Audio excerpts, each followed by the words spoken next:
Mato Vodopić, tužna jele. Lijepo ti li osvanuću obzorje sa gorice. Na tobom je čisto nebo bez oblaka. Zlatno.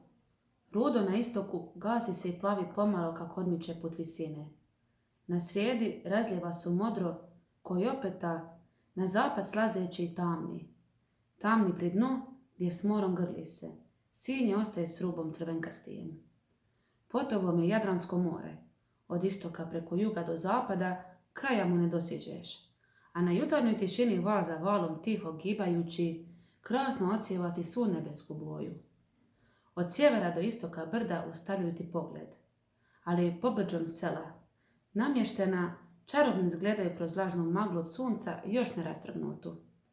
Tuda Trsteno divi se sa svojim gorostasnim javorima, Orašac s dubravom maslina, Petrovo selo sa svojom zavjetnom crkvicom Gospod Vodica i ledenijem rutkom žlijebi, Srđ s ubavijem svojim konalom, Varoš Pile sa svojim perivojima. Vidiš pod tobom koma Dubrovnika i ogromnu Minčetu. Vidiš otok Lokrum i za njime otočiće Mrkan i Bobaru. Nadljevu im je Captat, a priko njega gube se Konavle sa vrsima Kotorske planina. I naša dva pomorca zanese divota ovega prizora, te i nehotice okreniše tamo jamo oči i poviše krati, dok ih ustaviše napokon tamo, negdje mimo Lokrum, na nešto veliko, bijelo, usred mora napereno, rekao bi labud razacrtije krila. Oštro je pomorsko oko, ono daleko stiže i vješto je na pučini razazanti brod od broda i poznati ga koji je. Stoga oni visoki, budući da se neke čase zagledo, reče manjemu, jesu naši.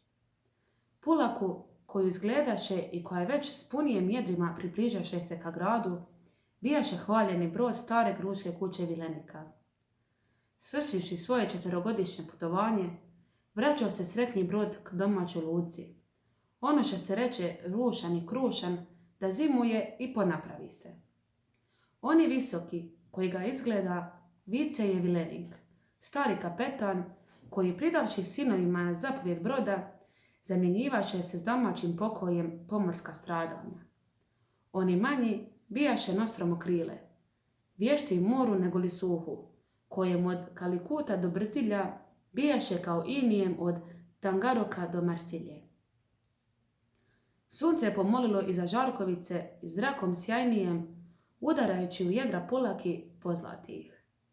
Rekao bi da drijevo bijaše učutjelo sunčani pozdrav, jer pod dahom istočnog vjetra naperi se sprva uvis, ko da bolje ogleda sunce, pa onda zaronivši se nosom u valove, u slap oko sebe rastjera ih. I čim naprijed zaplovi, kibne malo na desnu, pak na lijevu i odvrati mu pozdrav. Doprla je narat Lokruma i upravila već Pulaku mimo grada.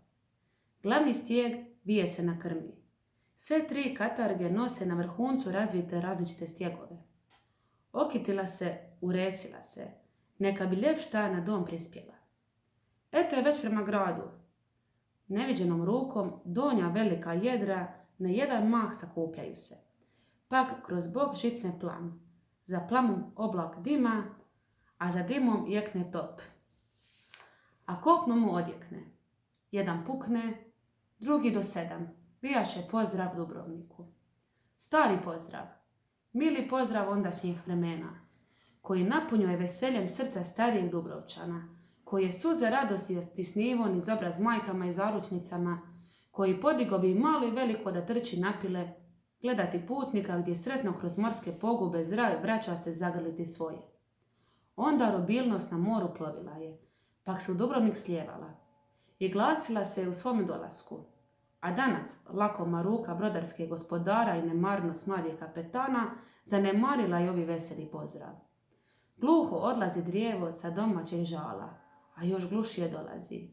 Za njega nitko ne zna razmisama mu gospodara, koji subitnom radosti dočekuje ga i ne svjetla lica, dok ne vidi da je dobit nadišla trošak i koja mu 1000 upala pod gvozdeni zatvor.